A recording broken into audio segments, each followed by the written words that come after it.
Hi, everyone. Welcome back to the Peace Camp live stream and podcast. We're excited to be back for another day, and we have one more day after this. As always,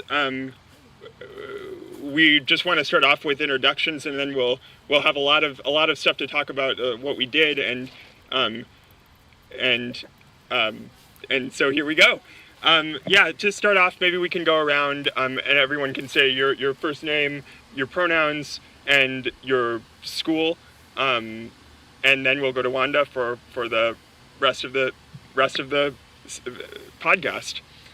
So hi everyone, I'm Eric. My pronouns are he, him, and I'm here helping with this podcast, which I hope you've been enjoying, and I hope you participate in the chat if you have anything that you want to ask or bring up. And we'll go to Wanda. Hi again, I'm Wanda. My pronouns is she, her. And what was the other question? I apologize. School. School, okay. I went to Tracy and I went to Artesia.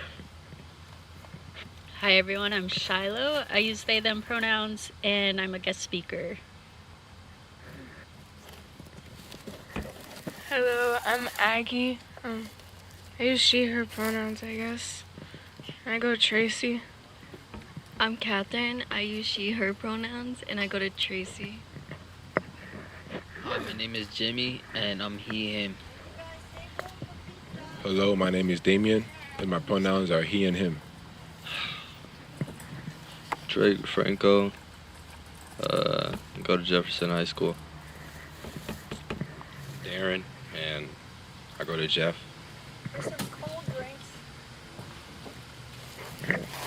Great, thanks everyone. And sorry about the audio if that was a little loud there. Okay, now we'll go to Wanda, who will continue. I can't come up with words today. Hey guys, we are back, and today we have the Jefferson students in Shiloh today. And we will be reviewing about yesterday, the drum circle and the poetry workshop with Matt Cedillo, a renowned Mexican poet. And we'll talk to some of the kids about the hike to the lake. And we also will talk about, today we are making our own pizza, and we went to pick herbs. So first I will talk to the students, and then last I will talk to our guest speaker, Shiloh, who is a ex-veteran, right? Or what? Marine? Ex-Marine. Okay, so students, my first question would be, how did you guys like the drum circle, and have you ever been to a drum circle before? It was alright. And no, I haven't. I thought it was really cool. I've never experienced that before, so it was like cool.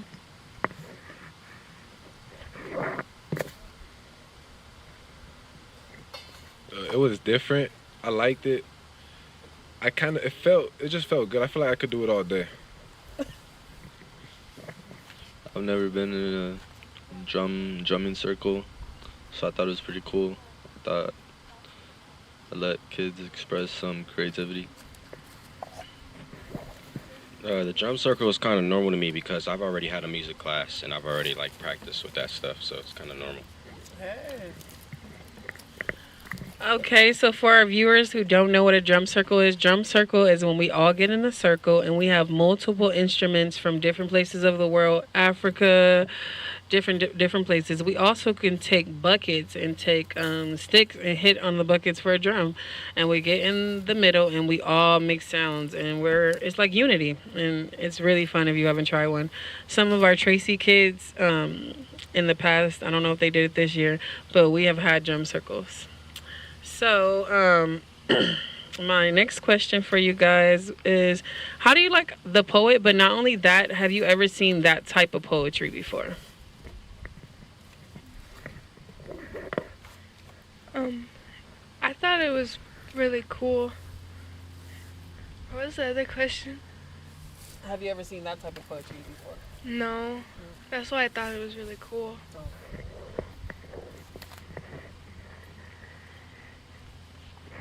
I liked it. It was pretty cool too. It was nice. I thought it was really cool. I know it took courage I agree with everyone else. I think it was pretty cool, and so was the poet. Okay.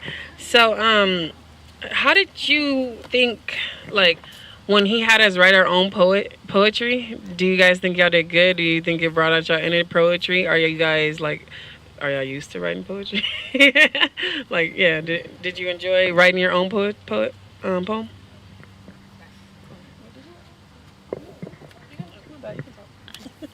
Yeah, I really like writing poetry as a form of healing and expressing myself, and I really enjoyed the spoken word form that he taught us.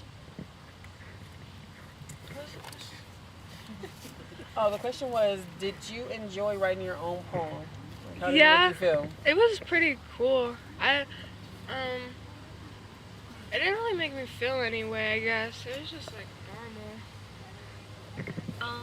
I've never written poetry before, but it was really cool, like getting to do it. It was cool, but I kind of suck at it, so I didn't really did nothing. Okay. It was nice. I never really done anything like that, and I really enjoyed it. So I'm gonna continue to practice, if I could get better at it. I thought it was really cool hearing everybody else's poem, and Do you have any favorite poems? Any favorite, like, out of the group, not Matt's idea, but out of the group, did you have anybody that did a nice poem that you enjoyed? Charlie. Charlie. Okay, yeah, his No, was nice. actually, what's his name? Jabari? Charlie? No. The guy who was talking about war, but he was talking about how. That's Charlie. I think Chris. Yeah, Chris. Yeah, I thought he was talking about some real stuff, but like coming from his soft voice, it kind of sounded pretty cool to me.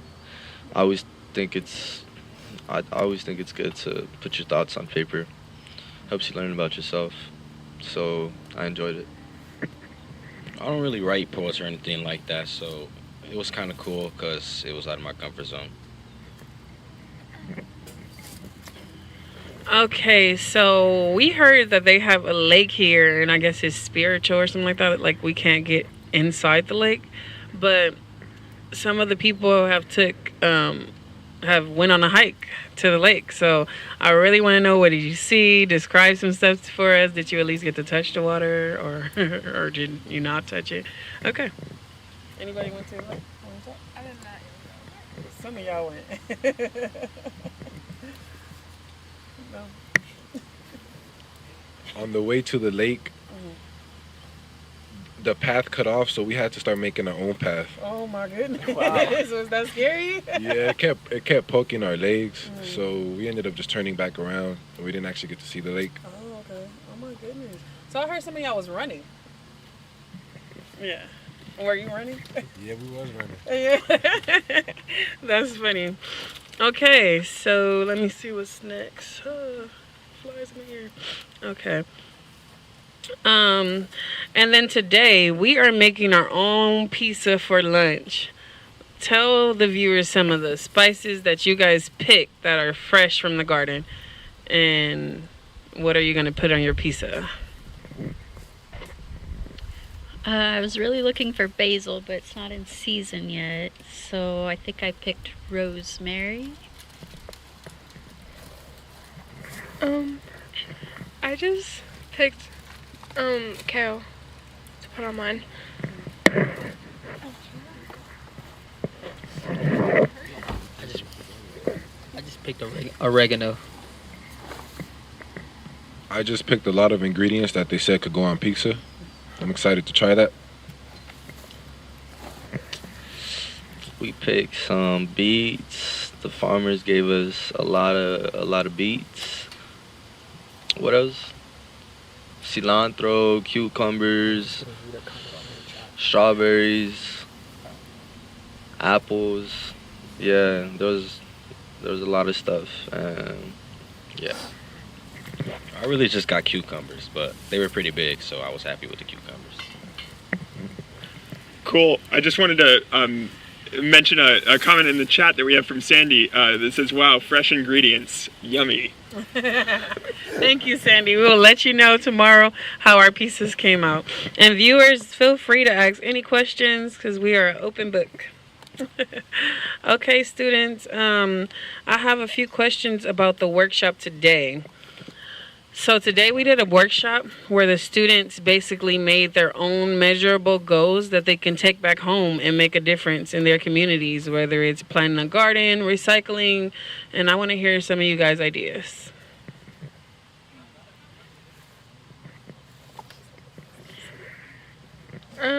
I just did mine about like how schools need to be more recyclable and how they need to recycle stuff more. Oh, I did mine on food waste and how to like limit food waste at home.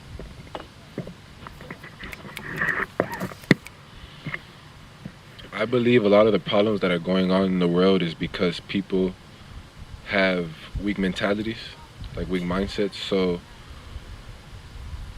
I chose to do boxing for high schools in Los Angeles. I chose to do free food for LAUSD students because they were doing it my sophomore year, which was last school year, but they stopped this year. They would give us food to take home after school. They would have programs where they'd give like basically groceries in the summer, like little food drives for everybody. And yeah. I chose free clothes for everyone, so everyone could be warm at night. No one sleeps cold, you know. Okay, I think I said that was the last question, but lastly, I think, look, okay, what is your favorite thing at camp, and how was your sleep last night, or just throughout the week? How was it sleeping in a tent in the woods where you can hear stuff, where bugs are, where dust is flying, where we seen a 6-foot snake, and no, I'm sorry. So how was it sleeping in your tent? I was on a hill, so it was I was rolling all over the place. And one of my neighbors, I'm not going to name names, was snoring pretty loud, which kept me up a little bit. But I thought it was a wild boar until I woke up this morning and realized it was a human.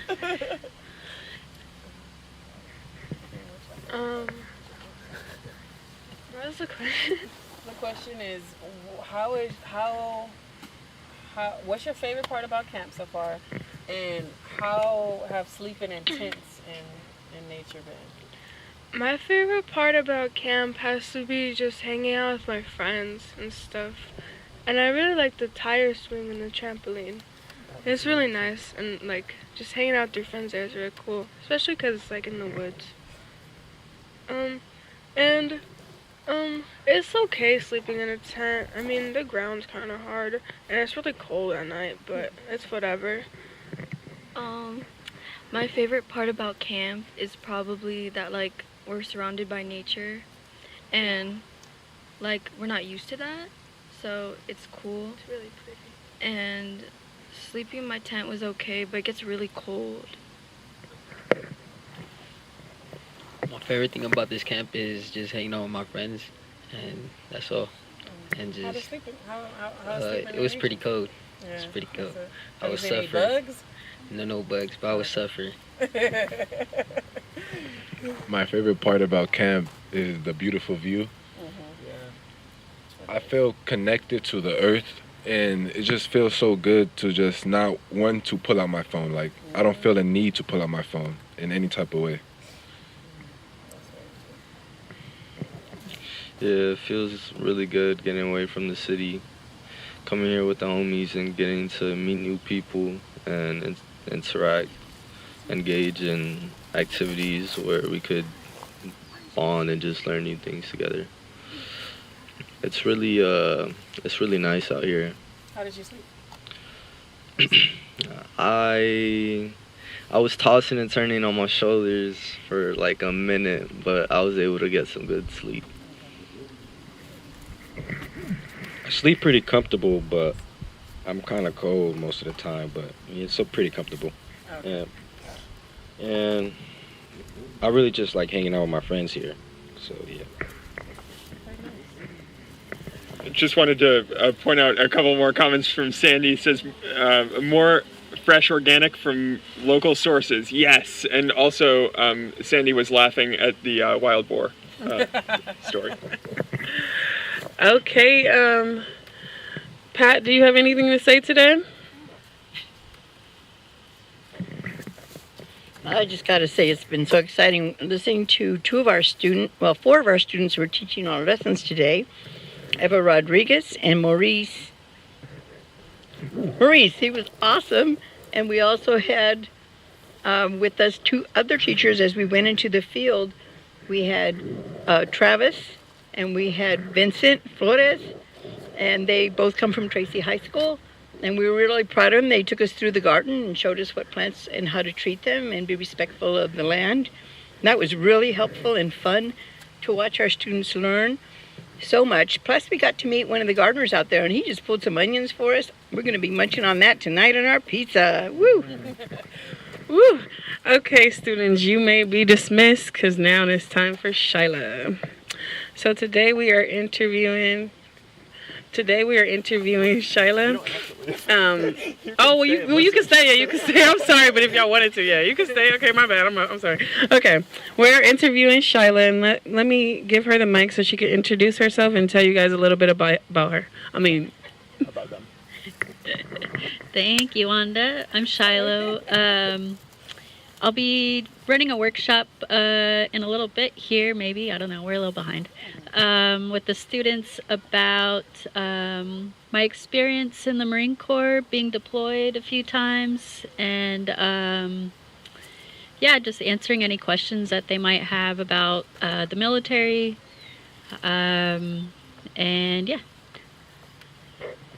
Okay, so my first question for you, Shyla, is why do you think it's important to talk with students? Yeah, it's really important for me and any anti-war veteran to talk to students, to tell them the truth about what it's like being in the military, what it's like going to war, and because I don't think recruiters aren't going to tell them. Their parents might not know, and there's really not too many avenues for truth around war in the military. How many years did you serve? I was in the Marine Corps for 6 years, to the rank of sergeant. I was a platoon sergeant, in charge of about 30 men. What are your peaceful hobbies? Yeah, that's a great question. Peaceful hobbies. I love drawing, painting, playing with my 3.5-year-old, listening to birds. I love bird watching. I've seen some really beautiful acorn woodpeckers here, and dreaming of having a garden. What was it like being trans in the military? So when I was in the Marines, I served under Don't Ask, Don't Tell. My entire 6 years was under this policy called Don't Ask, Don't Tell, which was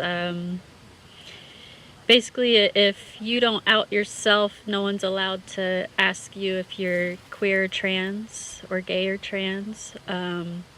Unfortunately, that turned into more of like witch hunts and trying to like get people in trouble, because the consequences at that time, if you were found out to be gay or trans in the military, was they would kick you out and then take away all your benefits. So for example, after I deployed, I had access to benefits to pay for my college, but if they had found out that I was queer and trans, that would have been taken away. Sorry to hear that. So what This is kind of the same question, but a little different. What are your passions now that you're back home? I have a herb garden on my porch. I live in an apartment, so not much access to garden space, but I love swimming and just hanging out with Namani, the 3.5-year-old, and whatever they want to do, which is usually just play.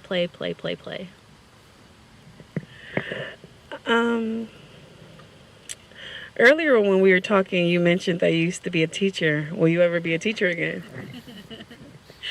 I don't think so. I taught kindergarten and first grade, and I just am too old. I can't keep up with them anymore.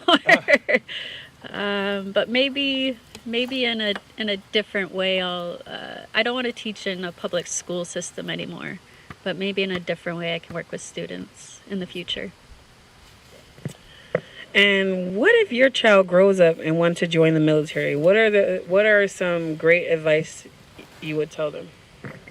It's a good question, and I'm crossing my fingers and hoping that the way that Namani's being raised, that won't even be an option or won't even be a thought. It's hard to look past that.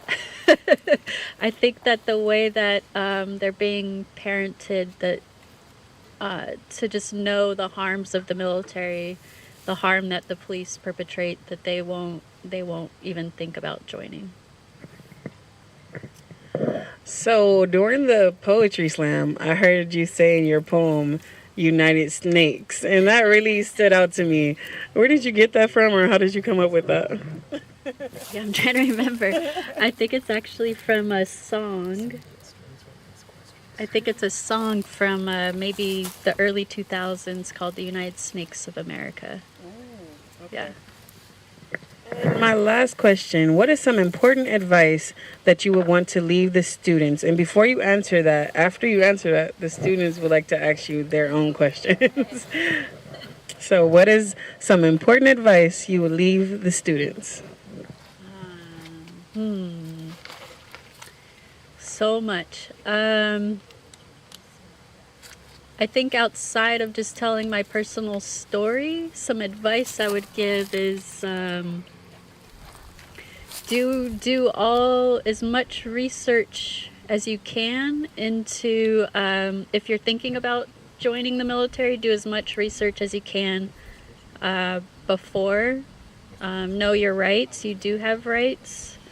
A lot of recruiters will tell you that you don't, but you actually do have a lot of rights still. Even if you sign your contract, you can still back out of it. I didn't know that. But just in general, like outside of like military and recruitment, I would say like advice for any young person is to just learn what you're passionate about, what matters to you, and just pursue that endlessly. Just keep learning more and more about it. Okay, so who wants to be first to ask Shyla questions? What is the highest rank in Marine? The highest rank in the Marine Corps is enlisted side is Sergeant Major, and so I was an enlisted, which is just non-officer. And then the highest ranking officer is a general, 4-star general. I was nowhere near any of that. That's like people who are in like 30 years.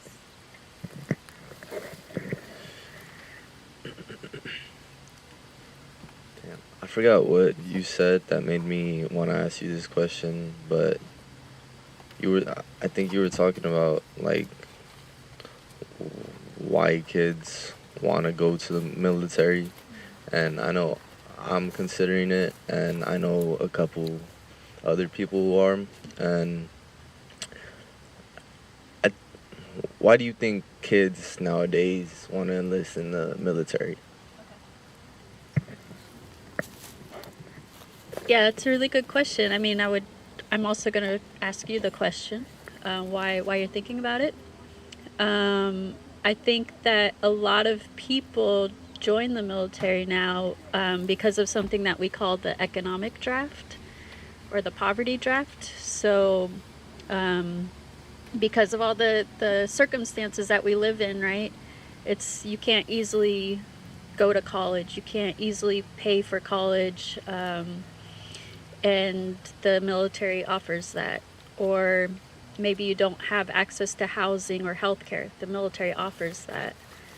So a lot of kids join, myself included. I joined to pay for college. And the military did pay for my college, but at a giant cost to my mental health, to my physical health. And so I think a lot of students join because of access to resources that they don't have otherwise.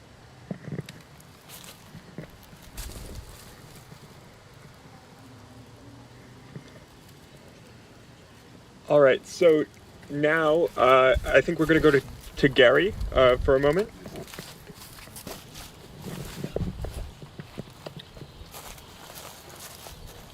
So, question for Shiloh. How did you get involved in county recruitment and working with before enlisting? So I joined a anti-war veteran group called About Face, formerly called Iraq Veterans Against War. And I'm actually on staff. I work for them now, for the organization. But within that organization, I met a really amazing woman named Siri. Some people may know Siri. And she asked me to go with a group that was called Grandmas Against War. And it's like grandmothers and veterans kind of teaming up to talk to high school age students, and just telling so the veterans will tell like our narrative, our story about being in the military, and then the grandmothers will talk about alternatives to joining the military. What do you see the difference between veterans from, for example, from Veterans for Peace versus About Face veterans? That's a good question. Yeah, so Veterans for Peace is a really amazing organization that's been around, I think, since the late 70s, since the war in Vietnam. And so a lot of the folks who are in Veterans for Peace are much older. And how can I say this in a diplomatic way? I think the challenges are similar that face young people today. They're similar than people, my parents' age or my grandparents' age. But the way that we go about it is different. And so, and I think younger people, we're seeing more and more the connection between like poverty, racism, sexism, homophobia, whereas older generations don't make those connections as easily. And so, yeah, I think that's the biggest difference that I've seen. And often, if you're not making those connections, you see the problems in the world as just individual things to fight instead of seeing that's all connected. On the way over, I was listening to the radio on NPR, and they were saying that even though there's been a much more improvement and parity between women and men in the workplace, that the United States is still 43rd in the world out of 190 nations. And you can imagine with first world nations, we're probably at the bottom of the list. So how does that work in the military between men and women? How are men advantaged against women in the military? I'll speak to my experience in the Marine Corps. So when I was in the Marine Corps from 2005 to 2012, only 6% of the Marine Corps were non-men, were women. And so you can just kind of make assumptions, right? If only 6% of a gender is represented, they're going to have a lot less like upward mobility through the ranks. They're not going to be selected for certain jobs. and also on the other side, like if 94% of a population are men, that leaves the other 6% kind of hanging out to dry, kind of like in a harsh way, like wolves to slaughter. And so there was a lot of abuse, a lot of military sexual trauma is rampant in the military. And I think a lot of that is because of the outweighing of men in the military. Sort of a related issue. What's your opinion about selective service? I know there was this movement among conservatives. They said it was unfair that men had to register for the draft, if there ever was a draft, and that women didn't, and they sued on that issue and asked that it be equal, that women had to also sign up for selective service. I think to me that really highlights the contradictions among conservatives and others. Women's, I'm using air quotes, women's rights only matter when it's like, oh, that's not fair, you don't have to go to war and risk your life. Like, that's really interesting to me that that's the time that they want to start asserting women's rights. And because they have plenty of other opportunities, right, in our society to stand up for women and say things aren't fair and things aren't equal, but that they pick selective service to do that. In my opinion, a lot of people will argue that if you have selective service and you mandate a draft, that then that would be a positive because less people would want to go to war, right? I don't agree with that. I think we need to move beyond that argument. I think that we need to move beyond thinking that the military is a source of problem solving. The military, in actuality, only leads to more problems. And so, I mean, you can make it selected service or not. I just think that the argument is beyond that. So are you for abolishing selective service completely? I'm for abolishing the military completely. And let's get rid of the police at the same time. Let's do it all. We have to start visioning a world where the military and people with guns aren't the problem solvers. Well, on such a note as that, a forward-thinking note, I might point out. How do you feel about, and do you discuss this about FACE, before enlisting, the amount of violence in our media and the video game violence that young people are involved in? It seems from that perspective, young people have killed thousands of so-called enemy soldiers virtually by the time they reach adulthood. I mean, what's your position and what's the position, if it's been an issue at all, in veteran peace groups?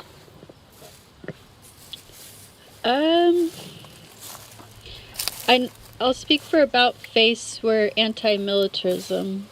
And in that sense, we see the police as an occupying force and as a local military, basically. And I don't think that we can truly have peace and have a peaceful society if we're going to also rely on people who use violence as a way to solve problems. And so, and I think it's a little simplistic sometimes to think that video games or media is what's creating violence. There was violence before video games. There was violence before, before TV and movies. It's exponentially more available now. And I think that it could have a numbing effect on people and students who, continually play violent video games.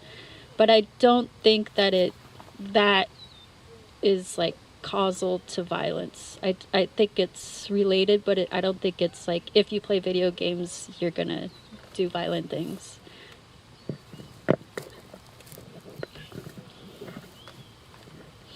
Could you tell us how the military has affected your mental health negatively? Or I don't even mean negatively, because it could have hardened, calloused your mind, and just, you know. Yeah. How has the military impacted my mental health? In large, vast ways, to the point where I honestly like have a hard time remembering who I was sometimes before the military. I have friends that I've had for, since childhood, and I'll have to ask them like, what kind of person was I before I joined the Marine Corps? Since the day that I stepped onto Parris Island, which is where they train Marines, everything was rooted in violence, was rooted in trying to break me down and create me into a violent person, which you might be able to tell I'm not. I'm a gentle person, I'm a peaceful person, and so that contradiction of being forced to be a violent person, when in my heart I know that I'm not, creates what's called a moral injury, where I was continually asked to go against my own morals, my own ethics, and harm other people. And so over time, when you do that for a long time, it has an impact of you don't trust yourself, you don't trust other people. I turned to substance and alcohol. I didn't want to get out of bed for weeks at a time, many times. And it was only through, lots of support from my community, from my friends, and lots of therapy that I was able to move through that, move through that to a place of like talking to other people and trying to heal from that. Yeah. It's Gary again. How do you think we can get young people involved as peace activists without them first having to experience moral injury and go through the whole damaging effect of being in the military? Yeah, that's the goal, right? I think it's through making those connections of, like, are you a person who experiences poverty? Are you a person who experiences racism? Are you a person who experiences homophobia, transphobia? Okay, I can tell you how all of those struggles, each of those struggles is linked to the military-industrial complex, is linked to violence and war. And so making those connections and seeing that it's all connected, I think you can start to see that it's actually in your benefit, depending on what your specific struggle is that you're passionate about. It's actually to your benefit to be peaceful and to not promote war.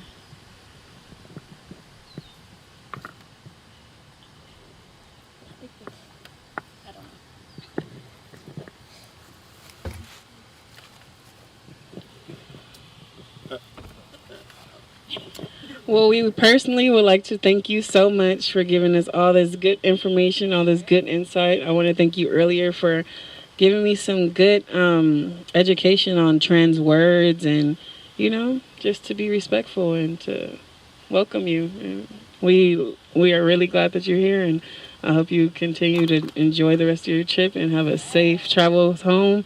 And I want everybody to give Shiloh a great round of applause.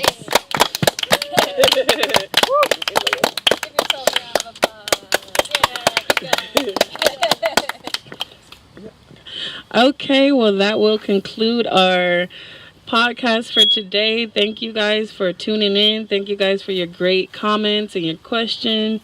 And we will be here tomorrow at 3 o'clock. Oh, actually, we have another question. Just a comment. Or a comment. Sandy says, I just wanted to acknowledge, Shiloh, that Sandy says, thank you for sharing. Thank you, Sandy. Okay, well, you guys, we will see you tomorrow at 3 o'clock. Have a peaceful day. Not 3? Nope, we will be. Oh, we'll be earlier tomorrow. 12 o'clock. Okay, so tomorrow we're actually 12 o'clock, not 3 o'clock, because we do have to leave and we have to pack up and stuff. So we will see you guys tomorrow.